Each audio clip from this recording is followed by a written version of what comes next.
Assalamualaikum semuanya. Pada video kali ini adalah video sebagai pelengkap tugas dari mata kuliah Pembinaan Kompetensi Mengajar Biologi dengan dosen pengampu Ibu Efri Gresinta MPDSI. Sebelum kita masuk ke videonya, kita kenalan dulu yuk.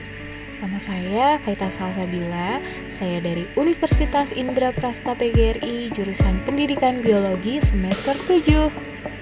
Langsung aja kita masuk ke videonya yuk. Selamat menonton. Assalamualaikum warahmatullahi wabarakatuh. Waalaikumsalam warahmatullahi wabarakatuh.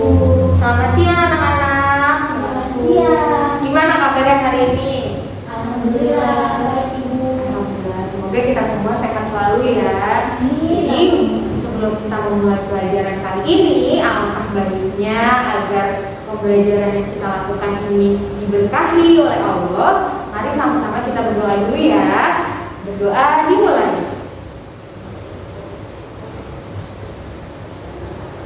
Doa selesai. Jadi pada hari ini kita akan sama-sama membahas tentang sistem peredaran darah pada manusia. Jadi yang pertama akan kita bahas adalah mengenai fungsi dari darah itu sendiri. Yang pertama, darah berfungsi untuk mengangkat dan mengedarkan sari makanan hasil proses pencernaan ke seluruh tubuh. Jadi fungsi darah yang pertama adalah dia ini mengangkut atau mengedarkan hasil dari sisa-sisa sari makanan yang dimana itu akan diedarkan ke seluruh tubuh, kemudian akan dimanfaatkan. Yang kedua, darah juga berfungsi untuk mengedarkan oksigen dan karbon dioksida hasil dari pernapasan. Selanjutnya, nah di sini ada di dalam sistem peredaran darah itu ada jantung dan pembuluh darah. Jadi jantung itu apa? Jantung itu adalah organ tubuh yang berfungsi untuk memompa darah ke seluruh tubuh. Jantung manusia itu terletak di mana? Ada yang tahu? Di sebelah kiri Ibu. Ya betul. Jadi jantung manusia itu terletak di rongga dada agak sebelah kiri ya. Bisa dipahami? Oke. Jadi jantung ini memiliki bagian-bagian. Yang pertama ada serambi kiri, yang kedua ada serambi kanan. Lalu dia punya bilik kiri, dia juga punya bilik kanan. Oke. Sebagai alat pemompa darah, jantung ini memiliki otot-otot yang kuat, terutama pada otot di bilik kiri atau di bagian bilik, karena memang otot bilik ini dia akan berfungsi untuk memompa darah dan mengalirkannya ke seluruh tubuh.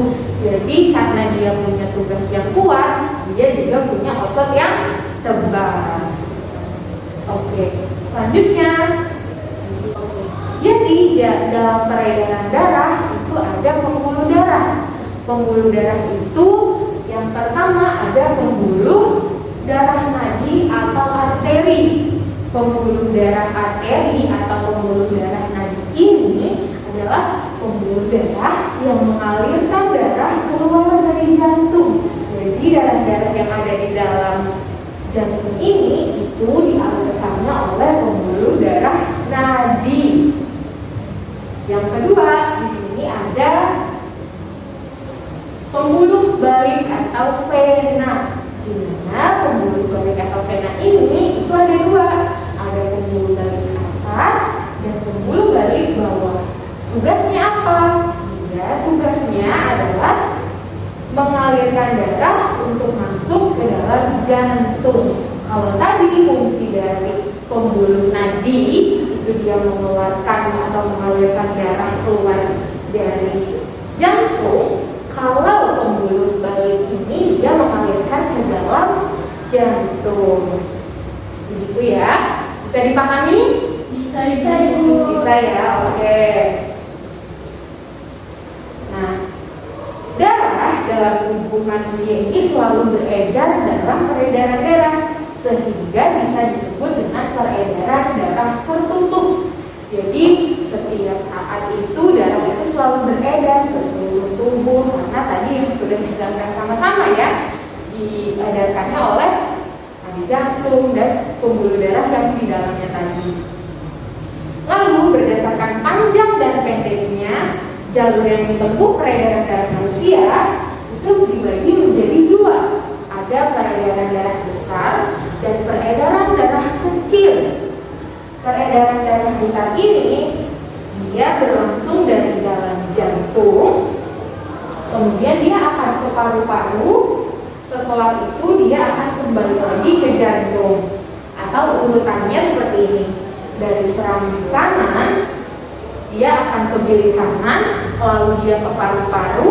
Setelah ke paru-paru dia ke serambi kiri.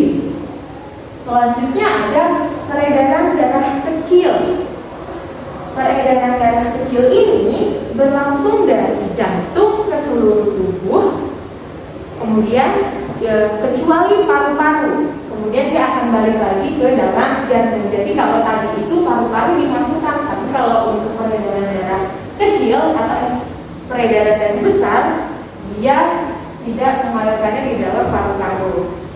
Atau urutannya dari serambi kiri, kemudian ke bilik kiri, terus dia ke seluruh tubuh, lalu dia akan balik lagi ke serambi kanan.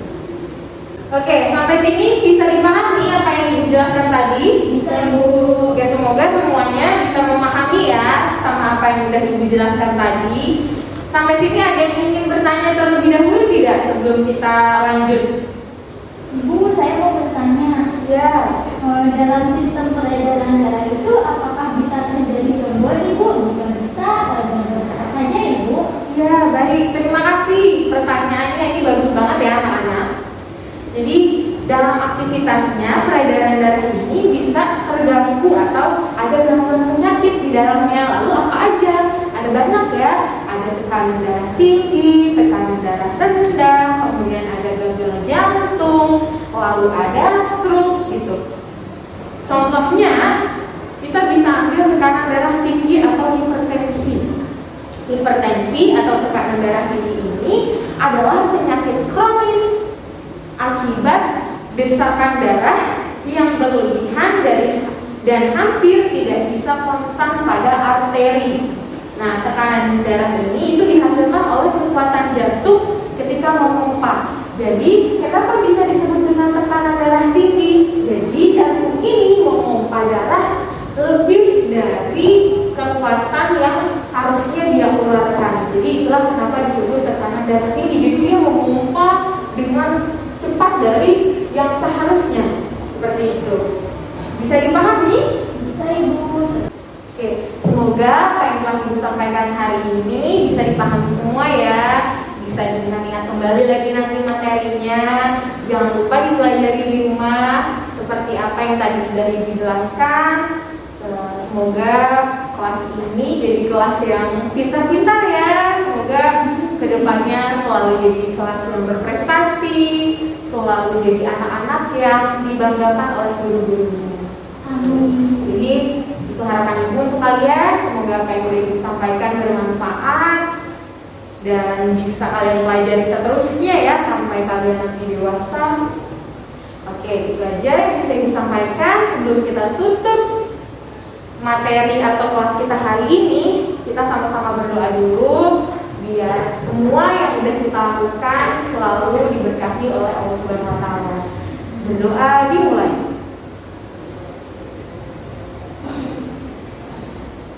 Berdoa selesai. Itu aja. Mohon maaf kalau ada salah kata dari Ibu ya, anak-anak ya.